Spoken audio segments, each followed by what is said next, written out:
एक पत्नी ने अपने पति से कहा, सुनो तुम मां बैठ कर सारी दुनिया के लोगों को इतना इतना पैसा दान देते हो, तुम्हारी बेटी दुखी है, तुम्हारी बेटी का भाग्य में कुछ नहीं लिखा, उसका पति बेचारा कुछ नहीं करता, रोता रहता दिन भर बैठकर, मेरी बेटी रोती रहती है, तुम दुनिया भर में इतनी कथा सत्संग करा रहे हो, अपनी बेटी को थोड़ा दान नहीं कर सकते? थोड़ा बहुत पैसा अपनी बेटी को दे दो। पति बड़ा विद्वान था, पति ने अपनी पत्नी से कहा, फालतू बात मत करना, मेरी बेटी का भाग्य अच्छा नहीं है इसलिए नहीं दूंगा। तो इतने में पत्नी ने कहा, तुम क्या भाग्य विधाता हो जो तुम कह रहे हो कि मेरी बेटी का भाग्य अच्छा नहीं है? तुमने उसका भाग्य लिखा है क्या? इतने में पति ने कहा, अगर बेटी का भाग्य अच्छा होता तो इतने करोड़पति के घर में दी थी मैंने बेटी को, और मालूम पड़े रोड़पति में हो गई। करोड़ों का धन देख कर दिया था, बड़ा बंगला देख कर दिया था, परिवार देख कर दिया था, पति सर्विस कर रहा था, नौकरी कर रहा था, सब कुछ देखकर मैंने बेटी को ब्याया था। उसके बाद बेटी दुखी क्यों हुई? अगर भाग्य अच्छा होता तो दुख क्यों होता? इतने में पत्नी ने कहा, फालतू बात मत करो, मैं बेटी को दूंगी। तो पति ने कहा, तेरा फर्ज है, तू मां है, दे सकती है, दे, तुझे जितना देना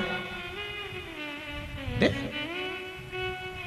और पत्नी ने आज अपनी बेटी और दामाद को भोजन के लिए बुलाया। बेटी तो नहीं आई, दामाद भोजन करने आया। और पत्नी ने क्या करा कि लड्डू बनाए तिल के, और तिल के लड्डू बनाकर उस लड्डू में सोने की गिन्नियां फंसा दी, सोने के सिक्के फंसा दिए, सोने की गिन्नियां फंसाई, डब्बे में भर दिया। और जमाई से कहा भोजन करने के बाद, ये डब्बा ले जाओ, इस डब्बे को मेरी बेटी को दे देना। जमाई साहब, हो माँ, अगर मैं बता कर दूंगी तो जमाई लेगा कि नहीं लेगा? उसको बुरा लगेगा कि मेरी सास ने बताया मुझे सोना दे दिया, उसको बुरा लगेगा कि जैसे हम भिखारी हो। तो उसने लड्डू के अंदर सोने की गिन्नियां फंसा कर दे दी। वो लेकर गया, रास्ते में जाते जाते उसके मन में आया, कल बच्चों की फीस जमा करना है, पैसा नहीं है घर में बिल्कुल भी। एक काम करता हूँ, सास ने मुझे लड्डू दिए हैं, इसको हलवाई की दुकान पर बेच देता हूँ, 500 रुपए मिलेंगे, उस 500 रुपए की मैं फीस जमा कर दूंगा। हलवाई की दुकान पर गया, सेठ जी ये लड्डू ले लीजिए। सेठ जी ने लड्डू सूंघे तो बड़े अच्छे थे, लाओ दे दो हमको, ये लो 500 रुपए। 500 रुपए दिए, वो घर लेकर चले गया। शाम को सेठ जी वापिस आ रहे थे। सेठ जी आते आते उनके मन में आया, आज मेरी पत्नी का जन्मदिन है, लड्डू लेता हुआ चलता हूं। हलवाई की दुकान पर गए, आवाज लगाई, सेठ जी कहाँ हो? सेठ जी आए, बोलो साहब लड्डू दे दो जरा 2-4 किलो, ताजा डब्बा आया है लड्डू का, यही ले जाओ। लड्डू का डब्बा दिया, सेठ जी घर ले जाकर लड्डू पहुंचे।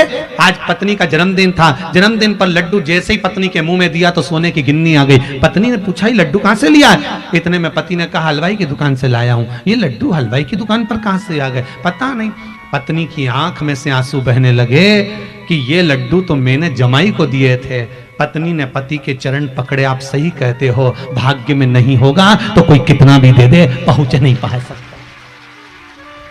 कितना ही देकर देखिए, भाग्य में होगा तो दौड़ कर आएगा, भाग्य में नहीं होगा तो तुम करोड़ों का धन दे दीजिए, कुछ नहीं मिल पाएगा। कितना झगड़ा कर कर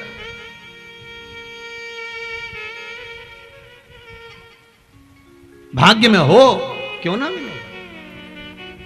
कितने लड़े एक मकान के चक्कर में, भाई भाई लड़े एक मकान के चक्कर में। मेरा है, मां ने मेरे को दिया था, मम्मी ने मुझे दिया था, पिताजी ने मुझे दिया था, लड़ाई करी, अदालत में बात हुई, सब कुछ करा, विवाद पर विवाद, विवाद पर विवाद। मकान ले भी लिया, अब उसमें कितने दिन रहे मालूम पड़े परमात्मा ने हाथ पकड़कर खींच लिया तो मकान में कौन रहेगा? कौन? भगवान से कहना, भगवान हमें किसी के भाग्य का मत देना, भगवान हमको हमारे भाग्य का देना, इतना देना कि जीवन में एक बार शिव महापुराण की कथा करवाऊं, इतना मुझे दे देना बस। मुझे अपने भाग्य का देना, जैसे आज दिलीप जी अग्रवाल कथा करवा रहे हैं, ऐसी कृपा शेर घाटी पर फिर हो। और भगवान से प्रार्थना करना, ऐसा धन मुझे देना, कमाया कमाया कमाया कमाया, आखिरी में छोड़ दिया और फोटो इतना बड़ा दीवार पे टंगाया, ऐसा कमा कर नहीं छोड़ना। भगवान से कहना, ऐसा देना कि जीवन में एक बार शिव महापुराण की कथा मैं भी करवाऊं, अपने जीवन को सार्थक मैं भी बनाऊं। कमाया पतियों ने, मना नहीं, दुकान जमीन जायदाद सब कमाया, दुनिया भर की दौलत भी बनाई। किसके काम की? मकान बनाया, उसमें कितने तुम रह रहे हो?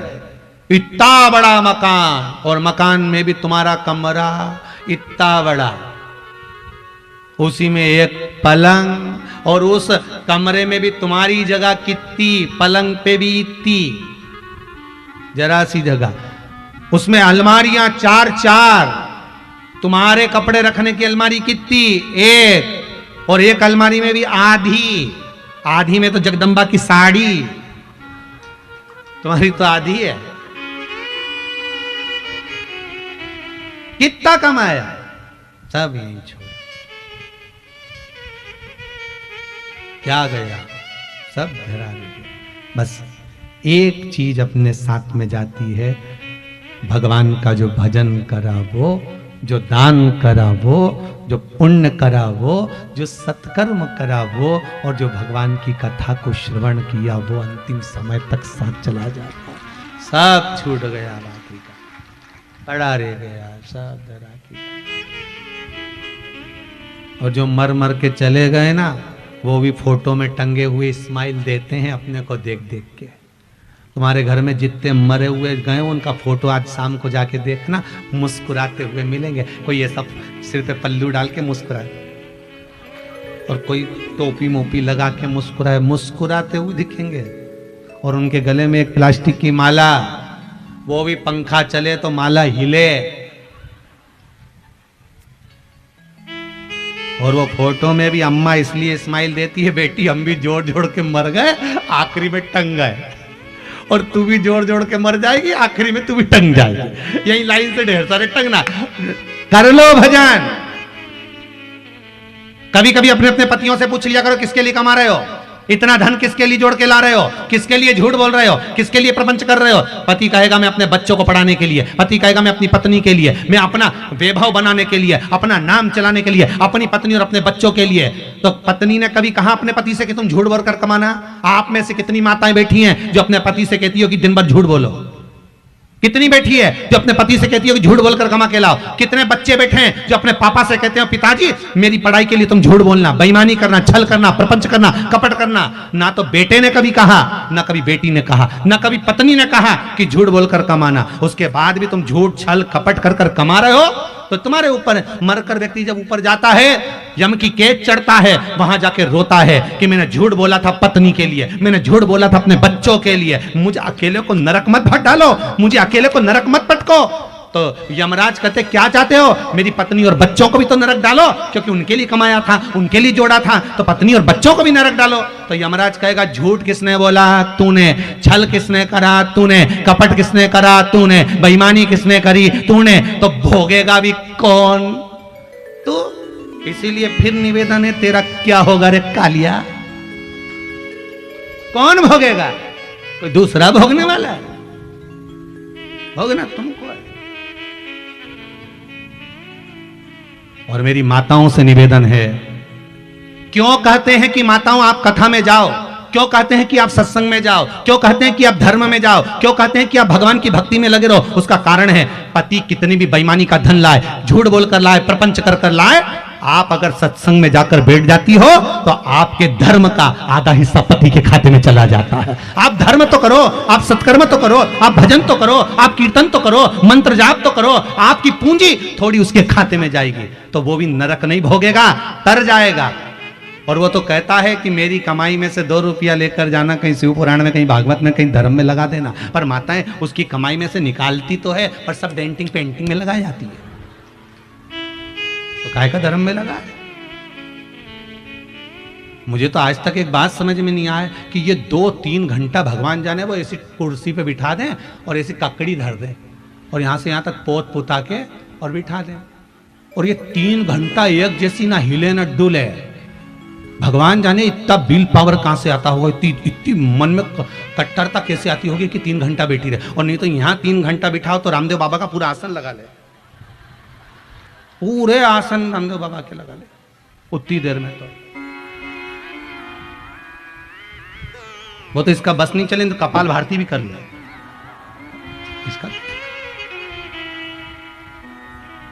भगवान जाने का 3 घंटे तक बैठी, फिर वो धागा ली आई, नोचती गई, भगवान राम। 2 घंटे तक कांच के सामने पेंसिल से अच्छा, कई बार वो पेंसिल से मुंडा देखे तो ऐसा लगे जैसे भगवान कृष्ण सृष्टि देख रहा, डब्बा भरे खुला सल्ला भगवान, इधर से नीली, इधर से कत्थई भगवान।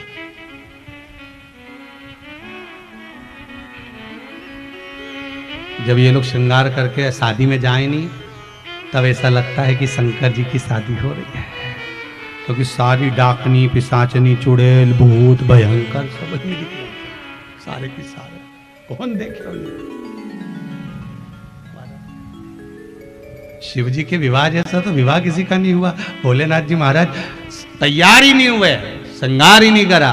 भगवान विष्णु ने कहा भोलेनाथ जी तैयार हो, तुम्हें शादी है? नहीं आऊंगा, अभी बारात लेके नहीं जाऊंगा। तो कब जाओगे? तो भगवान बोले अभी मेरा मुहूर्त नहीं आया। तो मुहूर्त कब आएगा? तो इंतजार करते रहे। मैं पार्वती जी की यहाँ एक मुहूर्त निकल गया, 2 मुहूर्त निकल गए, हलवाई भी अपने अपने घर जाने लगे कि भैया बाराती नहीं आ रही, हम तो हमारे घर जाएं। इतने में भगवान ब्रह्मा जी ने कहा हलवाई भी चले जाएगा, खाने को नहीं मिलेगा। भगवान बोले अभी मुहूर्त नहीं आया, मुहूर्त का इंतजार करते रहे। तब 15 दिन बाद सामने से एक अर्थी आई, राम नाम सत्य है, राम नाम सत्य है बोलते बोलते आए। शंकर जी उठ के नाचने लगे, मेरा मुहूर्त आ गया, अब मेरा मुहूर्त हो गया। शंकर जी की बारात कब निकली थी? जब सामने से अर्थी आई थी। जैसे ही अर्थी आई, मुर्दा में आग लगाई, आग लगाई। शंकर भगवान मन में सोचे मेरा पाउडर का डब्बा तैयार, और उन्होंने पाउडर माउडर लगा के जो तैयारी करी और तैयारी करी और बारात निकली। आज भी नियम है, शिव जी की बारात निकली थी, सामने से अर्थी आई थी, तब शंकर की बारात निकली थी। हिंदू धर्म की रीति है, आज भी आप कोई अच्छा काम करने जा रहे हो, सामने से अगर मुर्दा आता दिख जाए, अर्थी आती दिख जाए, समझ लेना तुम्हारा काम सफल हो जाएगा, तुम्हारा कार्य सफल हो जाएगा। समझ लेना, आज भी नियम है, सामने से मुर्दा आते दिख जाए तो कार्य सफल है। स्वप्न में किसी मरे हुए व्यक्ति को देख लो, समझ लो कि आज कोई अच्छा काम होने वाला है। किसी अपने व्यक्ति को मरा हुआ देख लिया, समझ लेना उम्र बढ़ गई। तो इसका मतलब यह नहीं है कि तुम शमशान के पास घर बना लो। हाँ, तुम्हारा क्या भरोसा? ये तुम सोचो सियोर वाला महाराज बोला है कि मुर्दे को देखो तो काम सफल होता है। तुमने कहा अपन मकान ही शमशान के पास बनाएंगे, अपन तो प्लाट ही में ही कर देंगे, तो वहां से रोज आता जाता मुर्दा ही मुर्दा दिखेगा। इनका क्या भरोसा? बारात चली धड़ा के शिव जी की खूब दौड़ धाम से। और जब बारात शंकर भगवान की पहुंची थी हिमालय राज की नगरी में, देवता आगे आगे, भूत चुड़ैल पीछे पीछे, डाकनी पिशाचनी भयंकर, कोई का 12 मुंह, कोई का 10 मुंह, कोई का गर्जना करे, कोई का लंबी जीवान भयंकर। जिसको कोई नहीं बुलाया उसको शंकर जी ने बुलाया था। अब तुम्हारे यहां शादी में कितने लोग हैं जो भूत को बुलाते हैं? भूतनी को क्या गुरुजी इनको बुलाने की जरूरत नहीं पड़ती, रिसेप्शन में दोनों दिख जाते हैं। इनको क्या बुलाया था? ये रिसेप्शन में दोनों दिखे, इन्हें बुलाने की जरूरत क्या? भयंकर स्वरूप। और जो हिमालय राज की नगरी में, और आगे आगे ब्रह्मा विष्णु महेश, भगवान ब्रह्मा विष्णु और 33 कोटि देवता सब आगे नाच रहा है, और पीछे पीछे उनके डमरू खड़काया तो डाकनी पिशाचनी चुड़ैल बहुत भयंकर आए, अब वो भी नाच रहे। तो इतने में इंद्रदेव ने ब्रह्मा जी से पूछा, ब्रह्मदेव ये बताओ कि आगे आगे जो देवता नाच रहे हैं, इनके तो नाचने का नाम है कि कोई कथक कर रहा है, कोई भांगड़ा कर रहा है, कोई गरबा कर रहा है, पर ये भूत चुड़ैल ऐसे नाच रहा है, हाथ हिलाए, कहीं पांव हिलाए, कहीं जमीन पे सो जाए, इनके नाचने का कोई नाम है क्या? इतने में ब्रह्मा जी बोले, इसको कलयुग में लोग डिस्को कहेंगे,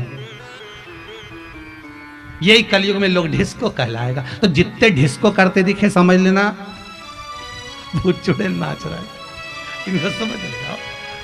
और डिस्को में होता क्या है? बस हाथ ऐसे हिलाएं जैसे बिच्छू खा गया।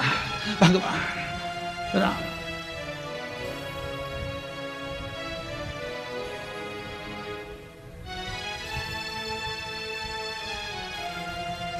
अरे यहां तो ठीक है,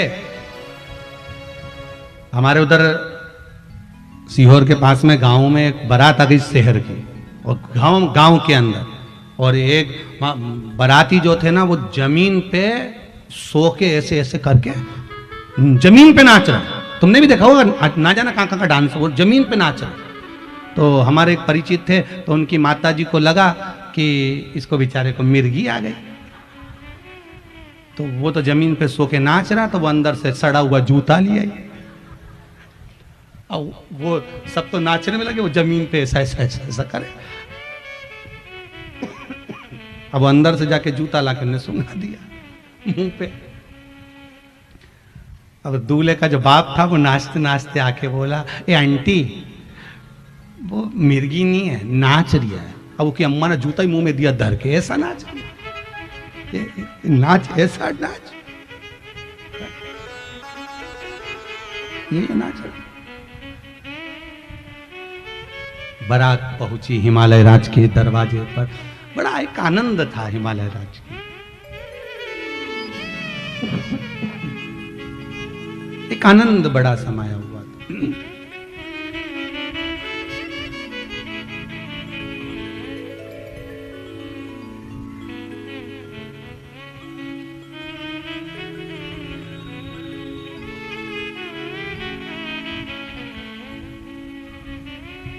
अब राम जी के विवाह में और शिव जी के विवाह में एक अंतर है। राम जी के विवाह में पहले भावर हुई थी, फिर भोजन हुआ था। क्या हुआ था? पहले भावर, फिर भोजन हुआ। और शिव जी की शादी में पहले भोजन, फिर भावर। 33 कोटि देवता यहां से वहां तक बैठे थे। इधर भूत चुड़ैल भी बैठे थे लाइन से। किसी के 12 मुंह, किसी का हाथ नहीं, किसी का पाँव नहीं, किसी का मुंह ही नहीं, वो भी बैठे थे। पत्तल लगाने वाले आ गए, देवताओं को पत्तल लगाई, इधर आए। एक के 12 मुंह थे, उससे पूछा, दादा पत्तल कितनी रखूं? उन्हें कहा 12 रख। तो 12 मुंह से खाएगा? हाँ। और आगे गए, एक का मुंह आगे था, पीछे भी था। उससे पूछा, दादा तू कैसे खाएगा? तो क्या आगे भी धर, पीछे भी धर। 2 पत्तल लगे। और आगे गए, एक का मुंह ही नहीं था, गला ही गला। उससे पूछा, दादा तू कैसे खाएगा? तो क्या बाल्टी में लाता जा, गला में कुड़ता जा। बेरोजगारी करने वालों की आफत आ गई।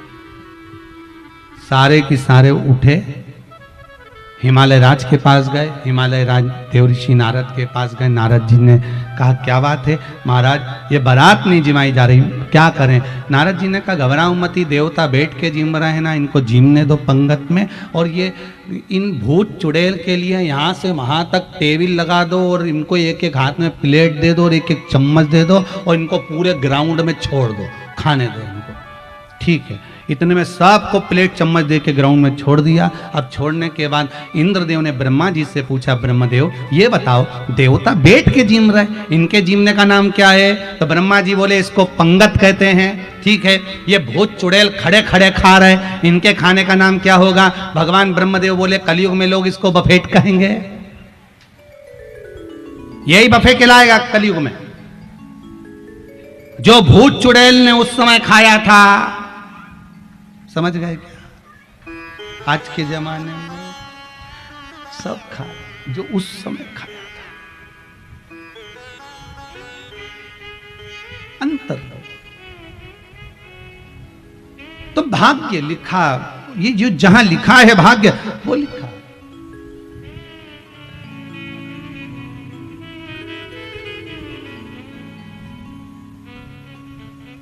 ओ डमरू ऐ शंभु, हे शंकर, ओ गढ़दानी, आप कृपालु हो, आप दयालु।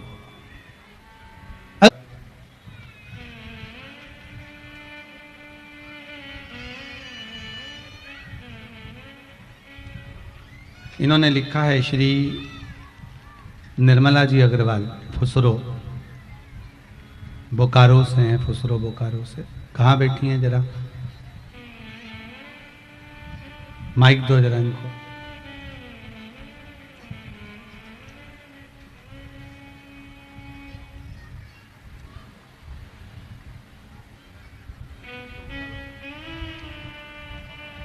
एक बीमारी छोड़ की हो गई थी इनको, दिल्ली में भी इनका इलाज करवाया गया जी। श्री शिवाय नमस्तुभ्यं। नमस्तुभ्यं जी। कहाँ से? फुसरो से आए? फुसरो से आए हैं सर बाबा। और दिल्ली में इलाज कराए तो बोल दिया डॉक्टर के 1 महीना के अंदर स्टेंट लगाने के लिए। अच्छा। हमले बोले कि नहीं, सारा परिवार हमको बोले कि डलवाना है। हम कहीं नहीं, हम कथा लिए हुए हैं, डलवा लेंगे तो कथा हम कैसे करवाएंगे जी। हमको बाबा से कथा करवाना है, कथा करवा लेंगे तब हम डलवाएंगे। 2 साल हो गया अभी तक हम नहीं अब डलवाए। जरूरत तो नहीं है, बाबा ने बड़ी जरूरत कृपा नहीं कर है, दी। बाकी आगे बाबा से दुआ है कि हम अच्छे बाबा रहें। कृपा करे, बाबा ने अगर इतना निभा दिया है, शिवाय नमस्तुभ्यम। श्री शिवाय नमस्तुभ्यम, तो जरूरत नहीं पड़ेगी। हर हर महादेव। बाबा की कृपा रहे। शिव ओघड़दानी है, त्रिकालदर्शी है, कैलाशी है। आपका विश्वास, आपका भरोसा अगर शिव के प्रति है तो फिर कुछ मत सोचिए। फिर निवेदन करूंगा, एक बार डॉक्टर भी कह देते हैं कि अब हमारे हाथ में नहीं है, अब उसके हाथ में। बोलो सही है क्या? मतलब डॉक्टर को भी मालूम है कि एक बड़ा डॉक्टर और बैठा हुआ है, एक और बैठा, उसको भी ये मालूम है कि अभी ये अब मेरे हाथ में नहीं तो उस परमात्मा के हाथ में। देवऋषि नारद ने कहा इस बेटी का जो भाग्य है ये बड़ा विचित्र है। मैनावती कहती हैं कि मैं बेटी नहीं भी आऊंगा, मैं बेटी नहीं भी आऊंगा।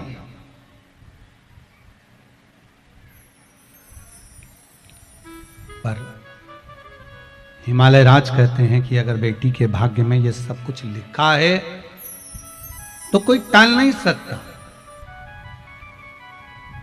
एक निवेदन आप सबसे करेंगे, दुख है ना थोड़ा सा अगर आपके जीवन में, शिव जी को आप जल चढ़ाना चालू कर दीजिए।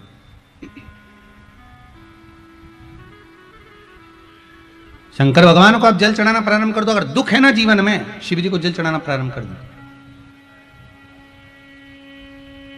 और एक निवेदन और करेंगे, अगर दुख समाप्त ही नहीं हो रहा है, कोई बीमारी एक पूरी होती है दूसरी लग जाती है, दूसरी बीमारी पूरी होती है तीसरी लग जाती है, तीसरी बीमारी पूरी होती है चौथी लग जाती है, कुछ प्रॉब्लम चली रही है, तो एक जल के पात्र में जल लीजिए, कलश लोटा पानी का भर लीजिए और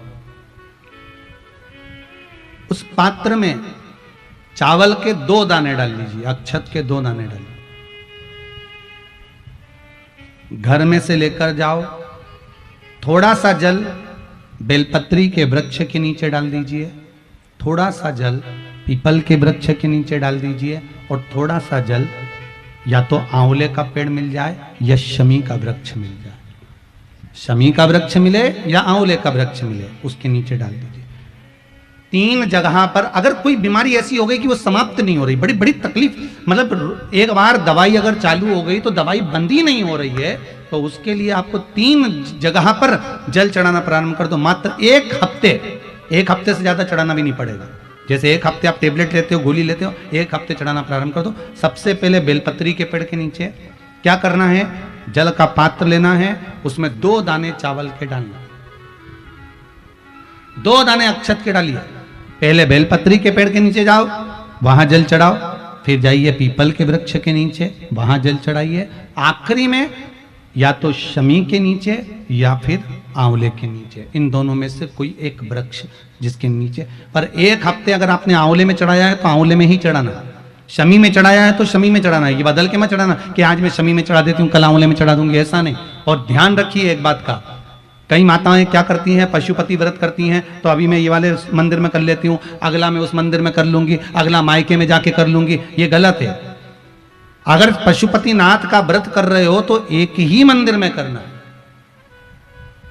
मंदिर नहीं बताना। एक माता ने बड़ा अच्छा प्रश्न पूछा है, प्रश्न किया है,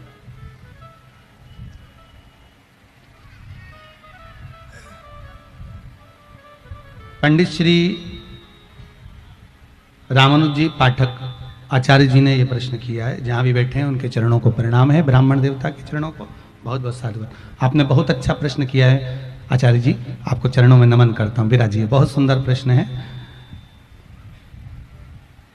शिवलिंग घर में पूजन में 2 रख सकते हैं क्या? आपका प्रश्न है आचार्य जी। शास्त्र रीति कहती है शिवलिंग घर में 1 होना चाहिए। और हमने पहले भी कहा है कि मूर्ति शिवलिंग या भगवान कृष्ण या राम जी या ठाकुर जी या जगदम्बा जी जिसकी आप पूजन कर रहे हो, वो घर में अंगुष्ठ आकृति से बड़े नहीं होना चाहिए। भगवान की मूर्ति जमीन पर अपना हाथ रखकर देखिए और इस अंगूठे को लंबा कर कर देखिए, बस इससे बड़े प्रतिमा घर के अंदर ना हो। अगर है तो इसका मतलब ये नहीं कि तुम उसको उठाकर कहीं रखे हो, है तो उसकी सेवा करो। पर कैसी सेवा करना है? इस अंगुष्ठ आकृति से जितनी छोटी छोटी छोटी छोटी मूर्ति होती है उसको सेवा कम करना पड़ती है। जितनी बड़ी मूर्ति होती चली जाती है उसको सेवा ज्यादा करना पड़ती है। जैसे घर में छोटा बच्चा रहता है, उसको कुछ भी पहना दो, कैसे भी पहना दो, दूध पिलाओ, सुला दो, पटक दो, खिलौने के साथ खेलता रहेगा। बच्चा बड़ा हो गया, उसके मनपसंद कपड़े चाहिए, मैं ये नहीं पहनूंगा, मुझे ये नहीं पहनना, मुझे ये नहीं पहनना, मुझे वो नहीं पहनना, उसके पसंद का दो। मूर्ति बड़ी है, उसकी सेवा।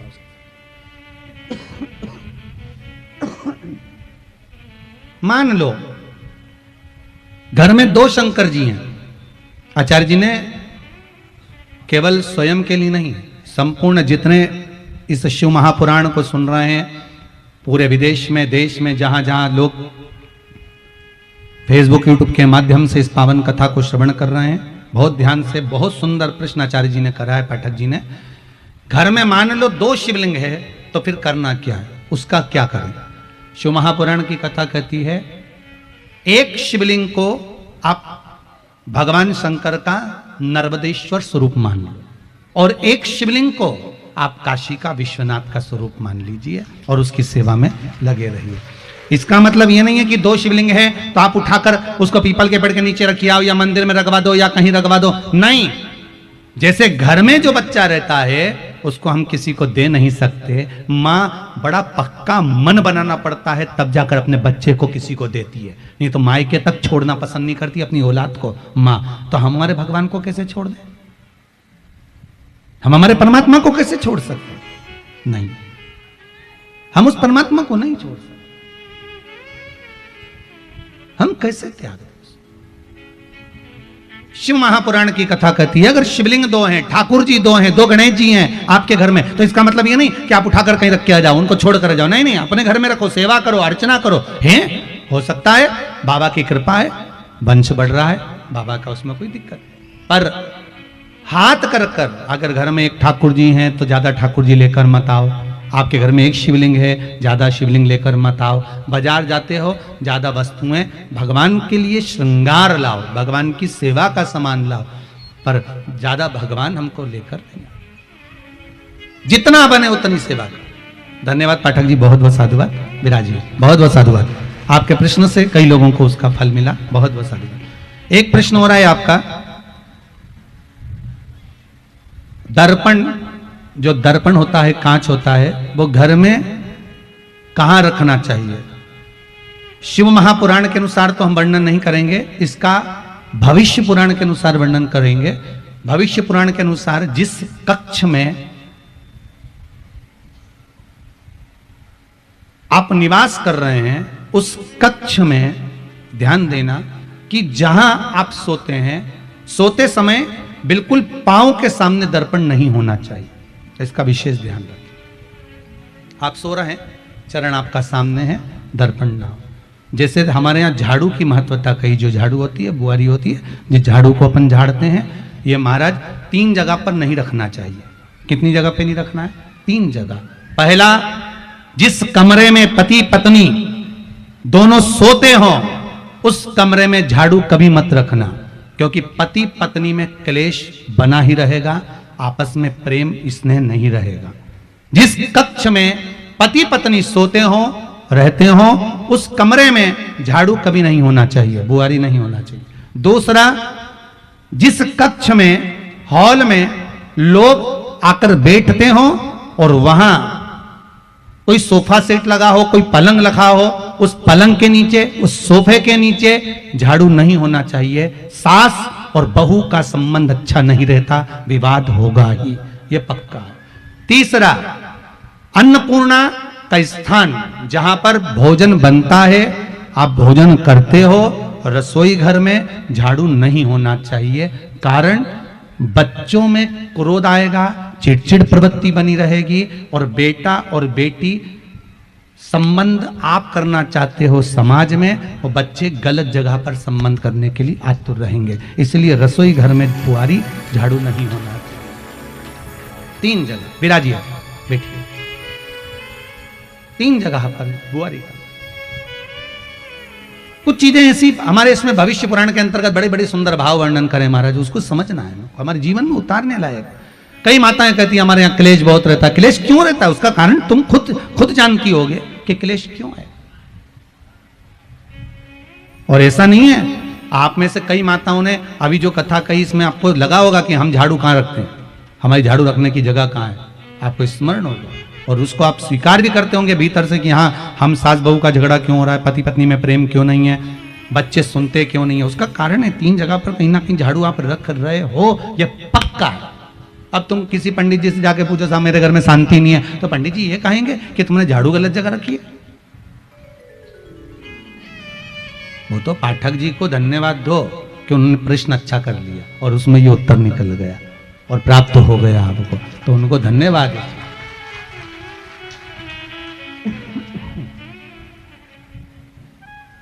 आपका नहीं।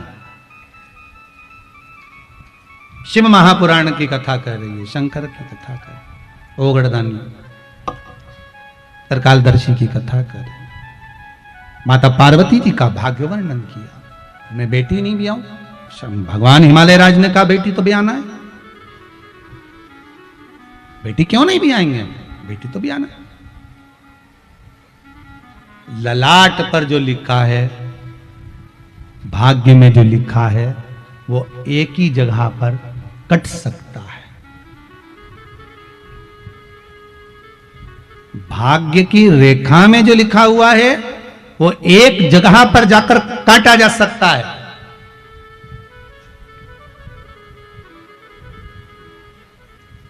कहां? तो कहा आप शंकर के दरवाजे पर जाओ, शिव की चौखट पर जाओ, शिव महापुराण में जाओ, गुरु के दरवाजे पर जाओ और गुरु के चरणारविंद की रज, गुरु के चरण नहीं, गुरु के चरणारविंद की रज अगर मिल जाए तो जैसे त्रिपुंड लगाते हैं, बस भगवान शंकर के चौखट की रज, शिव के दरवाजे की रज, काशी की रज, उज्जैनी की रज, मेरे वेदनाथ बाबा की रज, गंगा की रज मिल जाए, उसको मस्तक पर चढ़ाना है हमको। हमारा भाग्य पलटने में देरी नहीं होगी, उसको चढ़ाना है, लगाना।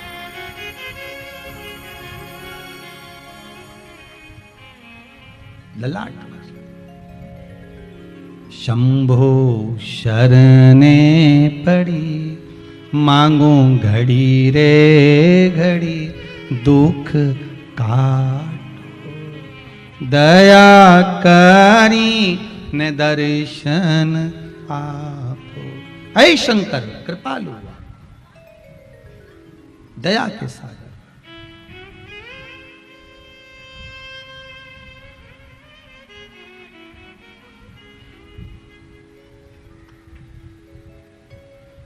कुछ कदम चलकर भगवान के द्वार जाना चाहिए। जहां सदगुरु मिल जाए, गुरु मिल जाए, उसके चरण की रज मस्तक चढ़ाना चाहिए। माता पिता,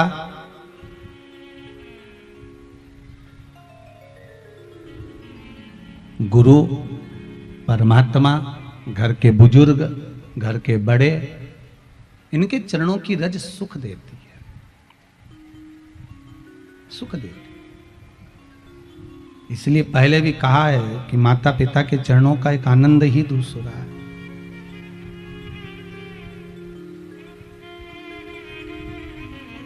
एक आनंद माई के दुधवन जैसन कऊ मिठाई ना मिले,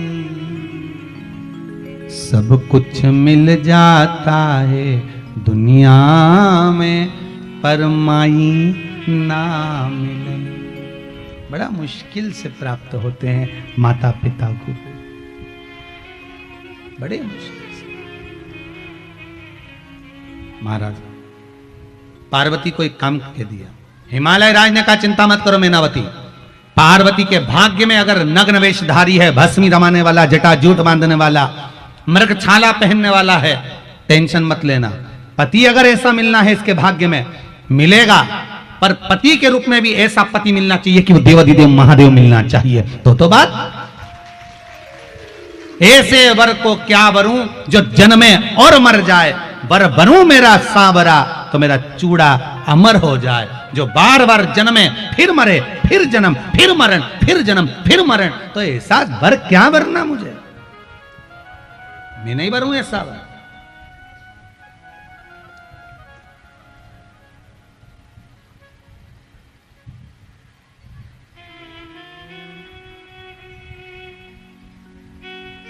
कोई वर भी ऐसा वरूं मैं कि वो अमर हो। पार्वती जी से कहा कुछ मत कर, तेरे भाग्य में अगर गलत लिखा है ना तो शंकर जी का भजन कर। उसने क्या करा, मां पार्वती ने भगवान अपने पिताजी से सीखा, अपने पिता से कहा मुझे क्या करना है, शिवलिंग का निर्माण कर, बना शंकर जी का शिवलिंग और कर पूजन। और शिवलिंग का निर्माण करती थी माता पार्वती जी और पूजन करती थी। शिवलिंग के पूजन में ऐसी माता पार्वती रख गई, ऐसी रम गई, ऐसी रम गई कि खाना पीना सब छोड़ दिया, सब।